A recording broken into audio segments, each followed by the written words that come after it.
കുടുംബകോടതി വിഷയങ്ങളുമായി ബന്ധപ്പെട്ട് വരുന്ന പുതിയൊരു വീഡിയോയിലേക്ക് എല്ലാവർക്കും സ്വാഗതം.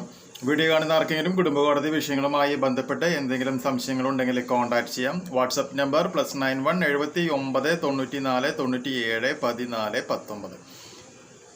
ഒരു വട്ടം വിളിക്കുന്നതിനുള്ള കൺസൾട്ടേഷൻ ഫീസ് 500 രൂപ ഗൂഗിൾ പേ ചെയ്യും. இந்த വീഡിയോയിൽ നമ്മൾ ഡിസ്കസ് ചെയ്യാനായിട്ട് പോകുന്നത്, കഴിഞ്ഞ ദിവസം നമ്മളൊരു വീഡിയോ ചെയ്തിട്ടുണ്ടായിരുന്നു.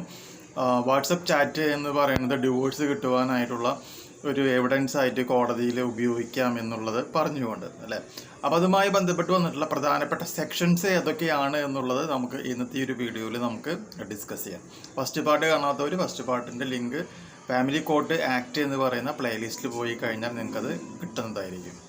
ഓക്കെ, അപ്പോൾ ഇവിടെ സംഭവിച്ചത് എന്താണെന്ന് വെച്ചിട്ടുണ്ടെങ്കിൽ, ഭാര്യയ്ക്ക് ഒരു വിഹിത ബന്ധമുണ്ട് എന്നുള്ളത് ഭർത്താവ് മനസ്സിലാക്കുകയും അതിൻ്റെ അടിസ്ഥാനത്തിൽ ആണ് അദ്ദേഹം എന്ത് ചെയ്തത്, കോടതിയിൽ സമീപിച്ചിട്ട് ഡിവോഴ്സിന് വേണ്ടിയിട്ട് ഈ വാട്സപ്പ് ചാറ്റിൻ്റെ ഡീറ്റെയിൽസ് മുഴുവനും അദ്ദേഹം തെളിവായിട്ട് കോടതിയിൽ സമർപ്പിക്കുകയുമാണ് ഉണ്ടായിട്ടുള്ളത്.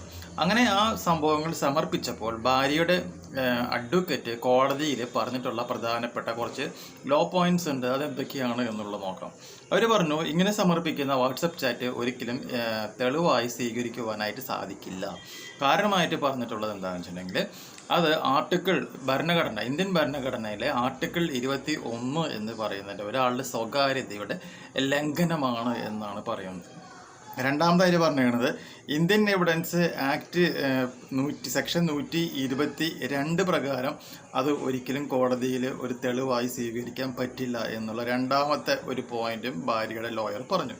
മൂന്നാമതായിട്ട് പറഞ്ഞിരിക്കുന്നത്, സെക്ഷൻ 43, 66, 72 പ്രകാരമുള്ള ഇൻഫോർമേഷൻ IT ആക്ട് പ്രകാരവും അത് എന്ത് തന്നെയാണ്, ഒരിക്കലും എവിഡൻസ് ആയിട്ട് സ്വീകരിക്കുവാനായിട്ട് പറ്റില്ല എന്നുള്ളത് കോടതിയിൽ പറഞ്ഞു. മൂന്നാമതായിട്ട് പറഞ്ഞത്, ഈ വാട്സപ്പ് ചാറ്റുകളും മുഴുവനും ഭർത്താവിന് കിട്ടിയിട്ടുള്ളത് ഒരു തേർഡ് പാർട്ടി സ്പൈ ആപ്പ് മുഖാന്തരമാണ് എന്നുള്ളതും അവരെന്ത് ചെയ്തു, കോടതിയിൽ ഈ തെളിവ് നിരാകരിക്കുവാനായിട്ട് പറഞ്ഞിട്ടുള്ള പോയിന്റുകളാണ്. ഇതെല്ലാം കേട്ട് കഴിഞ്ഞതിന് ശേഷം കോടതി പറഞ്ഞിട്ടുള്ളൊരു പ്രസ്താവന വളരെ ഇൻട്രസ്റ്റിംഗ് ആണ്. ആ പ്രസ്താവന ഇങ്ങനെയാണ്: The High Court rejected this argument and said that even though the right to privacy has been recognized as fundamental right, the same is not absolute and is subject to exceptions and limitations എന്നാണ് പറഞ്ഞിട്ടുള്ളത്. എന്ന് മാത്രമല്ല, മേൽപ്പറഞ്ഞ സെക്ഷൻസിന് മുഴുവനും നമുക്ക് എന്ത് ചെയ്യാൻ പറ്റും, മറ്റു കേസുകളിൽ എങ്ങനെയാണ് എന്നുള്ളത് കോടതി നോക്കുന്നില്ല. പക്ഷെ ഫാമിലി കോടതി ആക്ട് സെക്ഷൻ 14 പ്രകാരം മേൽപ്പറഞ്ഞ ഇന്ത്യൻ എവിഡൻസ് ആക്ട് 22, അതുപോലെ തന്നെ ആർട്ടിക്കിൾ 21, സെക്ഷൻ 43, 66, 72 IT ആക്ട് തുടങ്ങിയിട്ടുള്ള എല്ലാ കോംപ്ലിക്കേഷൻസിനെയും നമുക്ക് എന്ത് ചെയ്യാൻ പറ്റും, ഫാമിലി കോർട്ട് ആക്ട് സെക്ഷൻ 14 പ്രകാരം നമുക്ക് എന്ത് ചെയ്യാൻ പറ്റും, കോംപ്രമൈസ് ചെയ്യാം എന്നാണ് കോടതി പറഞ്ഞത്. അങ്ങനെ കോംപ്രമൈസ് ചെയ്യാൻ പറ്റുന്നത് കൊണ്ട് തന്നെ ഈ പറയുന്ന എവിഡൻസ് കോടതിയിൽ തെളിവായി സ്വീകരിക്കാമെന്നും അതിൻ്റെ അടിസ്ഥാനത്തിൽ ഭർത്താവിനോട് ഭാര്യ ചെയ്ത അഡൾട്ടറി എന്ന് പറയുന്ന ഒരു ക്രൂരത നിമിത്തം ഭർത്താവിന് അനുകൂലമായി കോടതിയിൽ നിന്നും ഒരു ഡിവോഴ്സ് ലഭിക്കുകയുമാണ് ഉണ്ടായിട്ടുള്ളത്.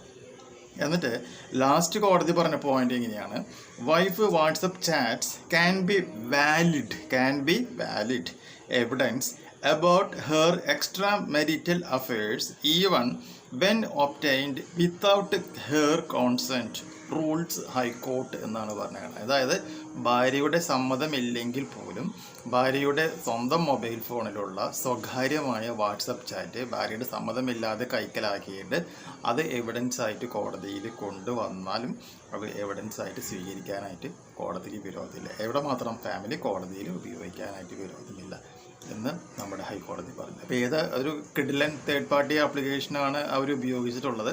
പക്ഷെ നമുക്ക് അതൊരിക്കലും നമ്മുടെ ചാനൽ വഴി പറയാനായിട്ടുള്ള താല്പര്യമില്ലാത്തത് കൊണ്ട് നമ്മളത് പറയുന്നില്ല. എങ്കിലും അങ്ങനെ ആപ്പ് ഉപയോഗിച്ചിട്ടാണ് ഇയാൾ ഭാര്യയുടെ സമ്മതമില്ലാതെ വാട്സപ്പ് ചാറ്റ് റിക്കവർ ചെയ്തിട്ടുള്ളത് എന്നുള്ളതും മനസ്സിലാക്കി. ഇനി ഇതിൻ്റെ കേസിൻ്റെ കുറേ ഡീറ്റെയിൽസ് ഉണ്ട്, കോടതിയിൽ പറഞ്ഞിട്ടുള്ള കുറേ പോയിന്റുകൾ. അതായത് അപ്പോൾ അതൊക്കെ എന്തൊക്കെയാണ്, എങ്ങനെയാണ് അഡൾട്ടറി പ്രൂവ് ചെയ്യാൻ പറ്റുക, അതിനെ പറ്റിയുള്ള ഡീറ്റെയിൽ ആയിട്ടുള്ള ഒരു വീഡിയോ നമുക്ക് സെപ്പറേറ്റ് നെക്സ്റ്റ് ഒരു സെക്ഷനായിട്ട് നമുക്കത് ചെയ്യാം. ഈ ഒരു ഇൻഫോർമേഷൻ നിങ്ങൾക്ക് യൂസ്ഫുൾ ആയിട്ടുണ്ടെങ്കിൽ തീർച്ചയായും നമ്മുടെ ചാനലൊക്കെ ഒന്ന് സബ്സ്ക്രൈബ് ചെയ്യുക. തൊട്ടടുത്ത് കാണുന്ന ബെൽ ബട്ടണും എനേബിൾ ചെയ്യുക. പുതിയൊരു വീഡിയോ ആയിട്ട് വീണ്ടും കാണാം. ബൈ.